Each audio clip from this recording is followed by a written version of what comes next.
Welcome to How to Solve. In today's video, I will teach you how to download Threads by Instagram.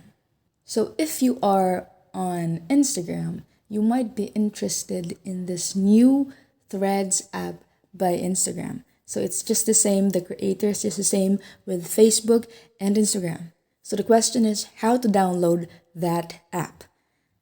The first thing we're gonna do is to simply head into our Play Store. Now, once we are here, we are going to search for Threads. So as you can see here, when you search for Threads, few apps will show, but you have to choose Threads, an Instagram app. So just simply click install. So what's cool with Threads is that Instagram has been doing all of the things that would draw people to use Threads. Just like this, you can log in with Instagram and you will be able to keep your username. So let's try to do that.